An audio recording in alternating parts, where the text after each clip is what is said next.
Ohm's law is one of the most basic principles in electronics, yet it is not an actual physical law. Understanding Ohm's law is critical to understanding how electric circuits work.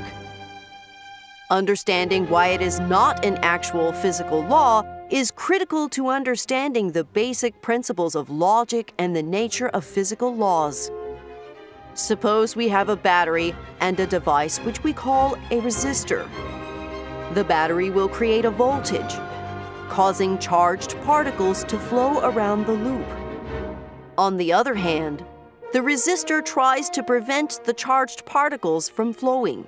The number of charged particles that pass by each second is what we refer to as the current. There are 3 ways to increase the current. The first way to increase the current is to use more batteries to create a larger voltage.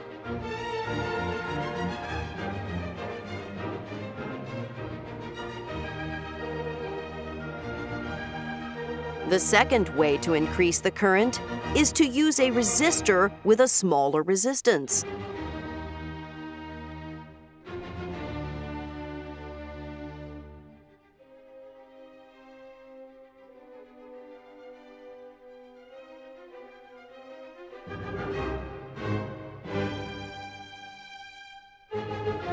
The third way to increase the current is to use several resistors in parallel.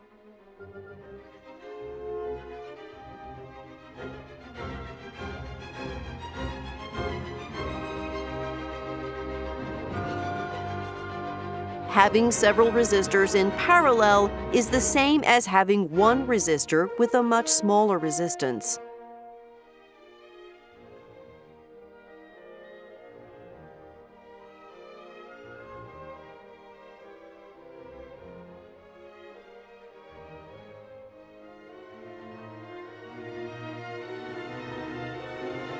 On the other hand, having several resistors in series is the same thing as having one resistor with a much larger resistance.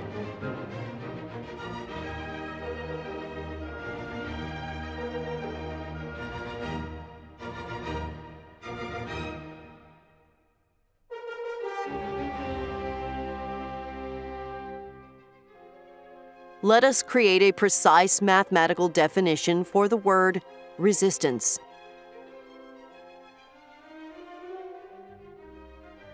Suppose we take the voltage across the resistor and divide it by the current passing through it. The result of this division is what we will define as the resistance. This is what we refer to as Ohm's law. However, this is not really a physical law, but simply the arbitrary definition that we created for the word resistance. Physical laws tell us how the universe works. Ohm's law would tell us how the universe works if, for example, the value for the resistance of a material always stayed constant. However, this is not the case. As current passes through a material, the material heats up. As a material's temperature changes, its resistance also changes. With most resistors, this effect is relatively small. In the case of some resistors, this effect can be very large. If this effect is large, we can use it to our advantage by using the resistor as a temperature sensor. By placing a voltage with a known value across the resistor and measuring the current that passes through it, we can calculate the resistance of the resistor. This would give us information about the resistor's temperature, and therefore also give us information about the temperature of the material that the resistor is in contact with.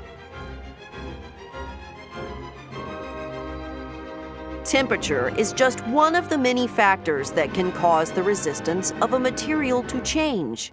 However, when we say that the resistance changes, all this means is that if we take the voltage across a resistor and divide it by the current passing through the resistor, we will not necessarily always get the same number.